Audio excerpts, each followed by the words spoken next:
ഇന്നലെ കേന്ദ്ര സഹമന്ത്രി സുരേഷ് ഗോപി ഒരു പത്രസമ്മേളനം വിളിച്ചു. എല്ലാവരും കണ്ടിട്ടുണ്ടാവും, കേട്ടിട്ടുണ്ടാവും. ഇപ്പോൾ തൃശ്ശൂർ പൂരമാണോ വേണ്ടേ? വയനാടിൽ പാവങ്ങളെ അതിജീവനാണോ? അവർക്ക് വേണ്ടി എങ്ങനെ ജീവിപ്പിക്കാം, അവരെ എങ്ങനെ ജീവിപ്പിക്കാം, അവരെ എങ്ങനെ ഇനി തലോടാം? മരിച്ചവർ പോയി അവരുടെ വേദന ഒരിക്കലും തീരില്ല, അവരുടെ മനസ്സിലെ സങ്കടം ഒരിക്കലും തീരില്ല, അതൊരു ഭാഗത്ത്. പക്ഷെ അവരെ എങ്ങനെ ഇനി ജീവിക്കാം, അവർക്ക് ഇനി എങ്ങനെ ഒരു കൈത്താങ്ങാകാം, എന്തൊക്കെ സഹായം ചെയ്യാം? ഈ സമയത്ത് ഇതാണോ ആവശ്യം? അതാണ് ആദ്യം സുരേഷ് ഗോപി എന്ന് പറയുന്ന ആ മന്ത്രിയോട് ജനങ്ങൾ ചോദിക്കേണ്ടത്, ഈ തൃശ്ശൂരുകാർ ചോദിക്കണ്ടേ. ഒരു പെർഫെക്റ്റ് പൂരം എന്ന് പറഞ്ഞാൽ പഴയ പൂരം, സ്വാതന്ത്ര്യമുള്ള പൂരം. ഇതിൻ്റെ ആസ്വാദകർക്ക്, ഇതിൻ്റെ പ്രേമികൾക്ക് അനുവദനീയമായ സ്വാതന്ത്ര്യമുള്ള, അപകടരഹിതമായ സ്വാതന്ത്ര്യമുള്ള ഒരു പൂരം, അതിൻ്റെ പുനഃസ്ഥാപനം എന്ന് തന്നെ വിചാരിച്ചോളൂ. പക്ഷെ അത് നവസ്ഥാപനമായിരിക്കും. തൃശ്ശൂർകാരോട് എനിക്കൊന്നേ പറയാനുള്ളൂ, തൃശ്ശൂർകാരെ നിങ്ങൾ മനസ്സിലാക്കണം. പാർട്ടി നോക്കി പിണറായി പറയുന്ന കേട്ടിട്ട് മറ്റവനെ ജയിപ്പിക്കാൻ പോയാൽ നിങ്ങളുടെ അവസ്ഥ ഇങ്ങനെയായിരിക്കും. ഇനി എന്നെ പിടിച്ച് പിണറായിയും സുരേഷ് ഗോപിയും പിടിച്ച് ജയിലിലിടുവോ? അതിടട്ടെ. എൻ്റെ കൊച്ചിന് നിങ്ങൾ ഭക്ഷണം കൊടുക്കണേ, ചെറിയ കൊച്ച. നമസ്കാരം. നമ്മളിപ്പോൾ കേട്ടിട്ടുള്ളത് ഒരു യുവതിയുടെ പ്രതികരണമാണ്. ആരെക്കുറിച്ച്? സുരേഷ് ഗോപിയെക്കുറിച്ച്. ആ സുരേഷ് ഗോപിയുടെ പത്രസമ്മേളനത്തിന് ചെറിയൊരു ഭാഗവും കൂടിയാണ് കൊടുത്തത്. എന്താണ് ആ യുവതി പ്രതികരിക്കാൻ കാരണം? അതായത് ഇന്ന് കേരളത്തിലെ ഏറ്റവും വലിയ ദുരന്തം നടന്നിരിക്കുന്നു. ഏകദേശം 2000 പേർ മരിച്ചിട്ടുണ്ട് മേപ്പാടി ദുരന്തത്തിൽ. എന്നാൽ അതിനെക്കുറിച്ച് എന്തെങ്കിലും ഒന്ന് പറയാൻ, ഇതര കേന്ദ്ര ഗവൺമെൻറ് ഇന്ന കാര്യം ചെയ്യാൻ പോണു, അല്ലെങ്കിൽ പ്രധാനമന്ത്രി വന്നിട്ട് ഇന്ന എല്ലാം കാര്യം ചെയ്യാൻ പോണു എന്ന് പറയുന്ന ഒരു വാക്ക് പോലും പറയാതെ അദ്ദേഹം ഇനി അടുത്ത കൊല്ലം നടക്കാൻ പോകുന്ന പൂരത്തെക്കുറിച്ച്, മേന്മകളെക്കുറിച്ച് പറയുകയാണ്. അല്ലെങ്കിൽ സുരേഷ് ഗോപി ഇലക്ഷൻ കഴിയുന്നവരെ നാരായണയായിരുന്നു, ഇലക്ഷൻ കഴിഞ്ഞപ്പോൾ കോരായണാണെന്ന് അവിടുത്തെ തൃശ്ശൂരിലെ നാട്ടുകാർക്കറിയാം. അവർക്കൊന്നും നേരിട്ട് സുരേഷ് ഗോപിയെ കാണാനോ അല്ലെങ്കിൽ ഒരു പരാതി കൊടുക്കാനോ അതൊന്നും കഴിയില്ല. അവരെ വഴിയിൽ നടന്നിട്ട് പാവങ്ങൾ കരഞ്ഞു വന്നപ്പം എന്നെ കാണണ്ട, അവിടെ പ്രസിഡന്റിനെ കണ്ടോളൂ എന്ന് ഓട്ടിച്ചിട്ടുള്ള ഒരാളാണ്. ഇത് നമ്മുടെ പിണറായിയുടെ വേറൊരു പതിപ്പാണ് സുരേഷ് ഗോപി എന്ന ഈ നമ്മുടെ വലിയ വിഗ്രഹം. ആ വിഗ്രഹം തകർന്നുടഞ്ഞു വീണുകൊണ്ടിരുന്ന് ഇല്ലാതായിക്കൊണ്ടിരിക്കുന്ന കാര്യം അദ്ദേഹം തിരിച്ചറിയുന്നില്ല. അദ്ദേഹത്തിന് ഏറ്റവും പറ്റിയത് പൊതുപ്രവർത്തനമല്ല, രാഷ്ട്രീയമല്ല, സിനിമാ രംഗമാണ്. ആ രംഗത്ത് നമ്മളെല്ലാവരും അദ്ദേഹത്തെ സ്നേഹിക്കുന്നുണ്ട്. പക്ഷെ മറുഭാഗത്തെ വരുമ്പോൾ നമുക്കൊരിക്കലും അംഗീകരിക്കാൻ പറ്റാത്ത ചില കാര്യങ്ങളാണ് അദ്ദേഹം പറഞ്ഞുകൊണ്ടിരിക്കുന്നത്. എന്നാൽ ജയ എന്ന് പറയുന്ന യുവതിയുടെ ഓഡിയോ നിർബന്ധമായി കേൾക്കേണ്ടതാണ്. കേട്ട് കഴിഞ്ഞാൽ ചൂലെടുത്ത് തല്ലാൻ തോന്നും സുരേഷ് ഗോപിയെ. പുതുതായി ഒരു വ്യക്തമായ പശ്ചാത്തലം ഒരുങ്ങട്ടെ, പിന്നെ അത് വേൾഡ് ഹെറിറ്റേജ് എലമെൻ്റായിട്ട് ഏതൊക്കെ എടുക്കാൻ പറ്റും ഇതിനകത്ത് എന്നുള്ളത് നോക്കട്ടെ. എല്ലാത്തിനും ഒരു സ്റ്റാൻഡേർഡ് ഉണ്ടല്ലോ, ഒരു മിനിമം സ്റ്റാൻഡേർഡ്. സേഫ്റ്റി സ്റ്റാൻഡേർഡ് അതിനകത്ത് വലിയ പ്രധാനമാണ്. ഇന്റർനാഷണൽ ടൂറിസ്റ്റ് ആണ് വരുന്നത്. നമുക്ക് നമ്മുടെ ഡിപ്ലോമാറ്റിക് അണ്ടർസ്റ്റാൻഡിങ് ഉണ്ട്, അവരുടെ സേഫ്റ്റി. അപ്പോൾ സേഫ്റ്റിയുടെ പാരാമീറ്റേഴ്സ് എന്ന് പറയുന്നത് അതനുസരിച്ച് കൂടി വലുതാവും അല്ലേ? നമ്മുടെ ആൾക്കാരുടെ ജീവന് വില കുറവെന്നല്ല ഞാൻ പറഞ്ഞത്. പക്ഷേ അങ്ങനെ ചില സ്റ്റാൻഡേർഡ്സ് നമ്മൾ സെറ്റ് ചെയ്യേണ്ടി വരും.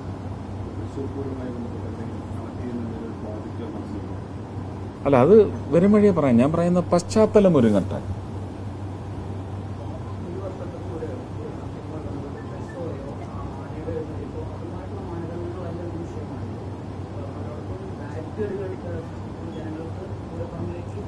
പക്ഷെ നമ്മൾ പരിഹാരം കാണുമ്പോൾ വിഷയം ഉണ്ടായതിന് പ്രതിവിധി അല്ല നമ്മൾ നോക്കുന്നത്. ഒരു പെർഫെക്റ്റ് പൂരം എന്ന് പറഞ്ഞാൽ പഴയ പൂരം, സ്വാതന്ത്ര്യമുള്ള പൂരം. ഇതിൻ്റെ ആസ്വാദകർക്ക്, ഇതിൻ്റെ പ്രേമികൾക്ക് അനുവദനീയമായ സ്വാതന്ത്ര്യമുള്ള, അപകടരഹിതമായ സ്വാതന്ത്ര്യമുള്ള ഒരു പൂരം, അതിൻ്റെ പുനഃസ്ഥാപനം എന്ന് തന്നെ വിചാരിച്ചോളൂ. പക്ഷെ അത് നവസ്ഥാപനമായിരിക്കും.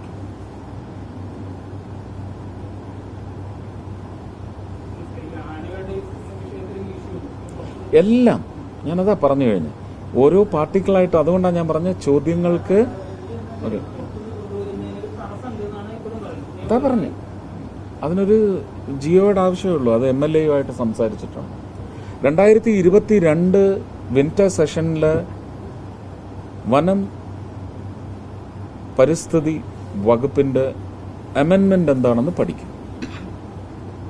ആ അമെൻമെന്റ് ആര് തടഞ്ഞു എന്നും പഠിക്കും. അതെന്തിനു വേണ്ടി, ആർക്കൊക്കെ വേണ്ടി തടഞ്ഞു എന്നും പരിശോധിക്കും. അത് ബഹുമാനപ്പെട്ട സുപ്രീം കോടതി റദ്ദ് ചെയ്തതും പഠിക്കും. അതിന്ന് നിലവിലുണ്ടോ ഇല്ലയോ എന്ന് അന്വേഷിക്കും. അതിനി നടപ്പിലാക്കേണ്ടത് സ്റ്റേറ്റ് സബ്ജക്റ്റ് കൂടിയായതുകൊണ്ട് അതിനകത്ത് പല എലമെന്റ്സും കൺകറന്റ് ലിസ്റ്റിലും ഉള്ളതാണ്. അതുകൊണ്ട് അതിനൊരു ജിയോ ആരിറക്കണം, ഏതൊക്കെ സംസ്ഥാനങ്ങൾ ഇറക്കി. ഒറ്റ കാര്യം മനസ്സിലാക്കിയാൽ മതി, അസമിൽ ഇത് അവർ തുടങ്ങിക്കഴിഞ്ഞു, ബീഹാറിൽ തുടങ്ങാൻ പോകുന്നു പഴയ സോൻപൂർ മേള. ഇത് കൂടുതൽ ഞാൻ പറയാൻ പാടില്ല. ഇന്നലെ കേന്ദ്ര സഹമന്ത്രി സുരേഷ് ഗോപി ഒരു പത്രസമ്മേളനം വിളിച്ചു. എല്ലാവരും കണ്ടിട്ടുണ്ടാവും, കേട്ടിട്ടുണ്ടാവും. തൃശ്ശൂർ പൂരം ഇനി എങ്ങനെ നടത്താം, എങ്ങനെയാണ് ഉല്ലസിക്കാം, സന്തോഷം കൊടുക്കാം ജനങ്ങൾക്ക്, ഇതൊക്കെയായിരുന്നു. ഇപ്പൊ തൃശ്ശൂർ ഇനി അതിനെ കൊണ്ട് സന്തോഷിപ്പിക്കാനാണ് സുരേഷ് ഗോപിയുടെ നീക്കം. സത്യത്തിൽ ഈ സുരേഷ് ഗോപിയുടെ മനസ്സെന്ന് പറയുന്നൊരു സംഭവമില്ലേ, ഒരു സാധനം, ഒരു മാംസം ഇല്ലേ, ഒരു ഹൃദയം ഇടിക്കുന്നൊരു സാധനം ഉണ്ടെങ്കിൽ അയാൾ ചിന്തിക്കില്ലേ. ഇപ്പോൾ തൃശ്ശൂർ പൂരം എത്രയോ മാസം ഉണ്ട് അത്ര ഇനി നടക്കാൻ ഡേറ്റ് ഉണ്ട്. ഇപ്പൊ തൃശ്ശൂർ പൂരമാണോ വേണ്ടേ, വയനാടിൽ പാവങ്ങളെ അതിജീവനാണോ, അവർക്ക് വേണ്ടി എങ്ങനെ ജീവിപ്പിക്കാം, അവരെ എങ്ങനെ ജീവിപ്പിക്കാം, അവരെ എങ്ങനെ ഇനി തലോടാം. മരിച്ചവർ പോയി അവരുടെ വേദന ഒരിക്കലും തീരില്ല, അവരുടെ മനസ്സിലെ സങ്കടം ഒരിക്കലും തീരില്ല. അതൊരു ഭാഗത്ത്. ആരൊക്കെ എന്തൊക്കെ കൊടുത്താലും അവരുടെ വേദന തന്നെയാണ്. അത് അവരുടെ ജീവിക്കുന്നവരുടെ മരണം വരെ അതുണ്ടാവും. പക്ഷെ അവരെ എങ്ങനെ ഇനി ജീവിക്കാം, അവർക്ക് ഇനി എങ്ങനെ ഒരു കൈത്താങ്ങാകാം, എന്തൊക്കെ സഹായം ചെയ്യാം, ഇതിനൊക്കെയല്ലേ ഒരു പത്രസമ്മേളനം വേണ്ടേ, അല്ലേ? അതിനൊക്കെയല്ലേ ചെയ്യണ്ടേ? ഈ സമയത്ത് ഇതാണോ ആവശ്യം? അതാണ് ആദ്യം സുരേഷ് ഗോപി എന്ന് പറയുന്ന ആ മന്ത്രിയോട് ജനങ്ങൾ ചോദിക്കേണ്ടത്, ഈ തൃശ്ശൂരുകാർ ചോദിക്കണ്ടേ. ഞങ്ങൾക്ക് പൂരം ഇപ്പൊ ആരും നടത്തിയില്ലെങ്കിലും പൂരം അവിടെ കിടക്കും, ദൈവം അവിടെ ഉണ്ടാവാം. ആ ദൈവങ്ങൾക്ക് പൂരം നടത്തിയില്ലെങ്കിൽ സാരില്ല, മനുഷ്യൻ നന്നാവണം, അതാണ് ദൈവങ്ങൾ ആഗ്രഹം. മനുഷ്യൻ എങ്ങനെയുള്ളവനാണ്, നന്നാവണം. അതിന് ഒരു പൂജ മതി, മനസ്സറിഞ്ഞ ഒരാൾ ചെയ്യുന്ന പൂജ മതി ഒരു ദൈവത്തിന് അവിടെ കുടികൊള്ളാൻ. അല്ലാണ്ട് കുറേ കൊട്ടും പാട്ടും കേട്ട് ഒരു നാട് മൊത്തം കരയുമ്പം ഇപ്പുറം നടന്ന് പൊട്ടിച്ചിരിക്കുന്നതല്ല ഒരു ദൈവത്തിൻ്റെ ആഗ്രഹം. അത് ഒരു ദൈവവും ഇഷ്ടപ്പെടില്ല. അങ്ങനെ ചെയ്യുന്നവനെ ദൈവം ഓടിക്കുകയുള്ളൂ. അതൊരു കാര്യം. ഒരുത്തന് വേണ്ടി ഒരു ലോകം അവസാനിക്കുന്നില്ലൊരു സത്യമുണ്ട്, അതൊക്കെ നടന്നുകൊണ്ടിരിക്കുന്നുണ്ട്. ഒരുത്തന് വേണ്ടി ഒരു ലോകം അവസാനിക്കും എന്നൊരു സത്യമുണ്ട്, അത് സത്യമാണ്, ദൈവവചനാണ്, അത് സത്യമാണ്, അത് നടക്കുകയും ചെയ്യും. പിന്നെ ഈ സുരേഷ് ഗോപി എന്ന് പറയുന്ന MP-ക്ക് ഇപ്പൊ തൃശ്ശൂർ പൂരം നടത്താൻ വേണ്ടി വലിയ ഷോ നടത്താൻ പോയി. ഈ ഷോ നടത്തുന്നിടത്തൊക്കെ ഈ നന്മമാരെന്ന് പറഞ്ഞ് നടക്കുന്നുണ്ട് ഇയാള്. പക്ഷെ പാവങ്ങള് കരഞ്ഞ് സാറേ സാറേ സാറേ എന്ന് വിളിച്ചിട്ട് പിറകെ പോകുമ്പം പോട പട്ടികളെന്ന് പറഞ്ഞിട്ട് വേഗം കയറി കാറിൽ കയറുന്നുണ്ട്. എന്നിട്ട് പറയുന്നുണ്ട് അവരെ കണ്ണീര് കാണാണ്ട്, അവരെ കയ്യിലുള്ളൊരു പേപ്പർ വാങ്ങാണ്ട്, അവരുടെ കയ്യിൽ അവർ പറയുന്ന വേദന കേൾക്കാണ്ട്. ഈ മന്ത്രി പറയുന്ന കേട്ടില്ലേ ജനങ്ങള്? ഈ ലോകം മൊത്തമില്ലേ ജനങ്ങൾ കേൾക്കുന്നുണ്ടല്ലേ? അയ്യോ എൻ്റെ കയ്യിലൊന്നും തരണ്ട, അതൊക്കെ അതൊക്കെ അതൊക്കെ അവിടെ അവിടെ ജില്ലാ സെക്രട്ടറിമാരുണ്ട്, അവർക്ക് കൊടുക്കൂ, എൻ്റെ കയ്യിലൊന്നും തരണ്ട. പൂരം നടത്താൻ ജില്ലാ സെക്രട്ടറിമാരില്ലേ സുരേഷ് ഗോപി? അപ്പം MP പൂരം നടത്താൻ മാത്രം മതിയോ MP? പാവങ്ങളെ സഹായിക്കാനും പാവങ്ങളെ കണ്ണീര് കേൾക്കാനും MP ഇല്ലേ? അതേ പാവങ്ങളല്ലേ താങ്കളെ ജയിപ്പിച്ചത്, അല്ലേ? അതാദ്യം ചിന്തിക്ക്. ഇങ്ങനെ വീരവാദം പറഞ്ഞ് നടന്നിട്ട് കാര്യമുണ്ടോ? ജയിക്കാൻ ഒരു പാലം കടക്കോളം നാരായണ, പിന്നെ മറ്റേത് കോരായണ. ഇതാണല്ലോ താങ്കളുടെ സ്വഭാവം. ഇതിനു മുമ്പേ കണ്ടതാണല്ലോ ജനങ്ങൾക്ക്. പക്ഷെ ജനങ്ങൾ പഠിച്ചില്ലായിരുന്നു. ഇപ്പം ജനങ്ങൾക്ക് കുറച്ച് ബുദ്ധി വന്നു തോന്നുന്നു. കഴിഞ്ഞ പൂരത്തിന് താങ്കൾക്ക് സ്ഥാനം കിട്ടാൻ ഇലക്ഷന് നിൽക്കാനൊക്കെ കളിച്ചിട്ടാകുമ്പോൾ സുരേഷ് ഗോപി കുറേ നാടകം കളിച്ചു. പിണറായി പൂരം പൊളിക്കാൻ എന്ന് പറഞ്ഞു.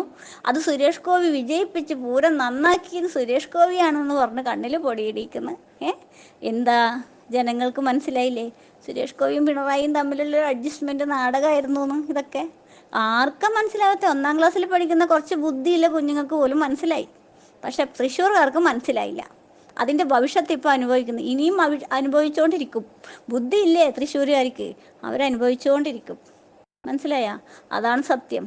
പക്ഷേ ഒരു ദിവസം ദൈവം ഇറങ്ങും, അത് വേറൊരു സംഭവം, പോട്ടെ. അത് ഇറങ്ങുമ്പോഴല്ലേ. എന്താ കരുവന്നൂർ കരുവന്നൂർ ബാങ്കിൻ്റെ കുറേ കളി കളിച്ചു സുരേഷ് ഗോപി. എന്ത് ഇലക്ഷൻ്റെ സമയത്ത് ഒരു ഓട്ടവും ചാട്ടവും മാരത്തോൺ മത്സരമായിരുന്നു സുരേഷ് ഗോപിനെ കൊണ്ട്. അപ്പം പാവങ്ങൾ വിചാരിച്ചു, അയ്യോ ഞങ്ങളെ സുരേഷ് ഗോപി ഞങ്ങളതാ ദൈവപുത്രൻ വന്നു ഭൂമിയിലേക്ക് വന്നു എന്ന് വിചാരിച്ചിരുന്നു. ദൈവമാണോ സാത്താനാണോ വന്നത് ഇപ്പോഴാണ് മനസ്സിലായത് ജനങ്ങൾക്ക്, തൃശ്ശൂർകാർക്ക്. അങ്ങ് പിണറായിനുണ്ടാക്കും, മറ്റവനുണ്ടാക്കും, തൃശ്ശൂരുകാരങ്ങ് രക്ഷിക്കും. എന്നിട്ട് ആരെ ഉണ്ടാക്കിയേ? പിണറായിയും സുരേഷ് ഗോപിയും തമ്മിൽ നല്ല അഡ്ജസ്റ്റ്മെൻറ്റ്. പാവം ജനങ്ങൾ ഇത് മനസ്സിലാക്കുന്നില്ല. ഇവർ കണ്ട കീരിയും പാമ്പും, പക്ഷെ ഉള്ളിൽ നല്ല അഡ്ജസ്റ്റ്മെൻറ്റാ. എന്തൊരു ബുദ്ധി! ചോറ് തിന്നുന്നവർക്ക് മനസ്സിലാവുന്നില്ലേ എന്തൊക്കെയാണെന്ന്? ഈ പാവങ്ങളെ വയനാടിൻ്റെയും ഈ അവസ്ഥയിലും ഇതിലും കിടക്കുന്ന പാവങ്ങളെ സങ്കടം കേൾക്കുന്നില്ല. തൃശ്ശൂർ പൂരം നടത്താൻ പോകുന്നു. ഇപ്പം എന്തായി? കരുവന്നൂർ ശാഖയിൽ ഒരുത്തനെങ്കിലും പിടിച്ചിട്ടുണ്ടോ? എവിടെ പോയി? കുറേ കിലോമീറ്റർ നടന്നു കൊടിയും പിടിച്ച് സുരേഷ് ഗോപി. എന്തിനു നടന്നു? തടി കുറയ്ക്കാൻ. കാരണം രാവിലെ മോർണിംഗ് വാക്ക് നടക്കൂല ആൾക്കാർ, അതിന് നടന്നു. കുറച്ച് എക്സസൈസ് ചെയ്തു സുരേഷ് ഗോപി, അല്ലാണ്ട് വേറെ ഒരു ഉണ്ടാക്കും ചെയ്തിട്ടില്ല. മനസ്സിലായ? ഒന്നും ചെയ്തിട്ടില്ല. കാരണം ആ ആളെ മനസ്സിൻ്റെ ഉള്ളിലും മനസാക്ഷി ഉണ്ടെങ്കിൽ അയാൾക്ക് ചെയ്തു കൂട്ടുമ്പോൾ ഒരു കാലത്തൊക്കെ നക്കി ചാവുന്നറിയില്ലേ? ഇതൊക്കെ എഴിഞ്ഞെരിഞ്ഞേ അടങ്ങുന്നറിയില്ലേ? ഒരു സാധനത്തിന് വേണ്ടി ഇന്ന് കണ്ണടച്ചാൽ തീരുന്ന ജീവിതമുള്ളൊരു മനുഷ്യൻ്റെ, ഒരു ജീവനുള്ള വസ്തുവിന്, മനസ്സിലായി? അതിനു വേണ്ടി ജനങ്ങളെ പറ്റിച്ചിട്ട് ഇങ്ങനെ ജയിച്ച് ജീവിച്ചിട്ട് എന്ത് പ്രൗഢി കാണിച്ചിട്ട് എന്ത് കാര്യം? എയറിലൂടെ ഇങ്ങനെ നടക്കൂലല്ലോ ബോഡി. മണ്ണിൻ്റെ അടിയിൽ തന്നെ പോവില്ലേ, അത് പുഴുവായി തീരും. ബാക്കി കണക്ക് പറയണ്ടേ? പക്ഷെ ആ പോകുന്നതിന് മുമ്പിൽ എല്ലാം കണക്കും തീർത്തിട്ടല്ലേ പോകാൻ പറ്റും. ഇങ്ങനെയൊക്കെ ജീവിക്കേണ്ട ആവശ്യമുണ്ടോ? സിനിമയിൽ നല്ല അന്തസ്സിലെ പരിപാടി ഉണ്ടായിരുന്നു, എല്ലാവരും ബഹുമാനിക്കുന്നു. ഇപ്പം എന്താ ബഹുമാനം ഉണ്ടോ? ഇല്ല. പിന്നെ അവരെ വാലാട്ടിപ്പട്ടികൾ കുറച്ച് ബഹുമാനിക്കുക എന്ത് ചെയ്താലും. അതാണ് ഇപ്പോഴത്തെ കാലം. അപ്പോൾ പിന്നെ ഷിരൂർ ഒരു MP ഒരു ഷിരൂർ പോയില്ല. വയനാട്ടിലോ ആൾക്കാർ കളിയാക്കി വയനാട്ടിൽ പോയി. പോട്ടെ, പനി പിടിച്ച് കിടക്കുകയായിരുന്നു മന്ത്രി എന്ന് പറഞ്ഞു. ഓക്കെ, അത് സുഖമില്ലാഞ്ഞിട്ടാണ്, വിശ്വസിച്ചു. ഞങ്ങൾ വിശ്വസിച്ചു. പിന്നെ അത് കഴിഞ്ഞ് പ്രധാനമന്ത്രിനെ കൊണ്ടുവന്നു. എന്നിട്ട് എന്തായി? പാവം ജനങ്ങൾ വിഡ്ഢിയായി. കുറേ ഫോട്ടോഷൂട്ട് നടത്തി. താടിയില്ല പൂപ്പനെ തലോടുന്നു എന്നൊക്കെ പറഞ്ഞ് ഫോട്ടോഷൂട്ട് നടത്തി. അത് പറയിക്കുക. ഒരുത്തി ഒരു യൂട്യൂബ് ചാനലിലൂടെ പറയുന്നുണ്ട്, വലിയ നേതാവാണ്, നമ്മളെ കേരളത്തിലെ വലിയ നേതാവാണ്. അവൾ പറയുന്നുണ്ട്, എന്തുകൊണ്ട് രാഹുൽ ഗാന്ധി ചളിയിലൂടെ ഇറങ്ങിയില്ല? രാഹുൽ ഗാന്ധിക്ക് ഷോ നടത്താനല്ല രാഹുൽ ഗാന്ധി ജീവിക്കുന്നത്. ഇവരെ കണക്കെ ഉണങ്ങിയ പരവതാനി വിരിച്ചിട്ടാണ്. നരേന്ദ്രമോദി വരുമ്പോൾക്ക് നിലം ഉണങ്ങി തരിശു ഭൂമി പോലെ ആയ പ്രദേശം. ആ സമയത്ത് പരവതാനി പോലെ നിലമാക്കി കൊടുത്ത് നല്ല പോലെ നടന്നു വന്നു. രാഹുൽ ഗാന്ധി എന്ന് പറയുന്ന ആ മനുഷ്യൻ വരുമ്പോൾ അവിടെ ശവപ്പറമ്പ് ഒഴുകി നടക്കുകയാണ്. പാവങ്ങളെ ബോഡി ഒഴുകി നടക്കുക. ആ മലവെള്ളപ്പാച്ചയിലാണ് ആ മനുഷ്യൻ വരുന്നത്. എന്തുകൊണ്ട് ഇത്രയില്ലേ നന്മമരവും മറ്റതും ആ മലവെള്ളപ്പാച്ചയിൽ വന്നില്ല? ഈ സാരിയും പൊക്കിപ്പിടിച്ച് വരുത്തി പറഞ്ഞല്ലോ. എന്താ അവള് പൊക്കിപ്പിടിച്ച് പോവാഞ്ഞേ? സാരിയും പൊക്കിപ്പിടിച്ച് രാഹുൽ ഗാന്ധി പോയില്ല എന്ന് അവളാണ്. ഈ ചളിയിലൂടെയും മഴവെള്ളപ്പാച്ചയിലാണ് അദ്ദേഹം പറഞ്ഞത്. എന്താ ഇത്രയും ആണത്തൂല്ലേ പൊക്കിപ്പിടിച്ച് നടക്കുന്നവളെ ആൾക്കാർ വരാഞ്ഞ്? മോദി വന്നത് നല്ല വെയിലുണങ്ങി തരിശു പോയി വരുന്നു പറയുമ്പോൾ റോഡൊക്കെ ക്ലീൻ ചെയ്ത് കൊടുത്തു. രാഹുൽ ഗാന്ധി വരുമ്പോൾ ഒരുത്തിനും റോഡ് ക്ലീൻ ചെയ്തിട്ടില്ല. റോഡ് തടഞ്ഞിട്ടേ ഉള്ളൂ ഓരോരു വിവരദോഷികൾ. അപ്പോൾ ഇതൊന്നും പറയുന്നതല്ല, ഒരു പാർട്ടി പറയുന്നതല്ല, തെറ്റ് ചെയ്യുന്നവൻ്റെ കാര്യം പറയുന്നു. ഇനി എനിക്ക് ഒന്നേ പറയാനുള്ളൂ, അഡ്ജസ്റ്റ്മെൻറ്റ്. സുരേഷ് ഗോപിയും പിണറായിയും കൂടി കളിക്കുന്ന അഡ്ജസ്റ്റ്മെൻറ്റാണ്. ജനങ്ങളെ നിങ്ങളത് മനസ്സിലാക്കണം. കരുവന്നൂരല്ല, ഇനി ഒരു 10 കരുവന്നൂർ വന്നാലും സുരേഷ് ഗോപി ഒന്നും ചെയ്യൂല. അത് നിങ്ങളറിഞ്ഞോ? നിങ്ങളെ കാര്യം പോക്ക്. എന്താ അറസ്റ്റ് ചെയ്യാത്തേ? ഇലക്ഷൻ്റെ സമയത്ത് ഇതാ പിടിക്കുന്നു, ഇതാ ബോംബ് പൊട്ടുന്നു, പിടിച്ചു, ഇതാ പൊട്ടി, അടച്ചു, ജയിലിലടച്ചു, ആട്ടും കൂട്ടിലടച്ചു. ഇതൊക്കെയായിരുന്നു പരിപാടി. സത്യം ചോദിക്കട്ടെ, ഞാൻ വേറെ ഒന്നും ചോദിക്കുന്നില്ല. ഈ സുരേഷ് ഗോപി എന്ന് പറയുന്ന ഈ മനുഷ്യന് മനസാക്ഷി ഉണ്ടെങ്കിൽ ഒരു നേട്ടത്തിന് വേണ്ടി പല ജനങ്ങളെ പറ്റിച്ച് ജീവിക്കരുത് എന്നില്ല ബോധം ഉണ്ടാവണം. അറിയോ? ഒരു നേട്ടത്തിനും കാലം നമ്മളെ കൊണ്ടുപോകും. നമ്മളും അയാളും മരിക്കും. ആ മരിക്കുമ്പോൾ ഇതൊക്കെ എണ്ണി എണ്ണി കണക്ക് ചോദിച്ചിട്ട് വേണം മരിച്ചു പോവും. അത് ഓർക്കുന്നില്ല. ഇന്ന് ഈ പൂ പോലെ എന്നും പൂ പോലെ ജീവിക്കില്ല. അതാണ് എനിക്ക് സുരേഷ് ഗോപിയോട് ചോദിക്കാനുള്ളത്. എന്നും പൂ പോലെ ജീവിക്കില്ല.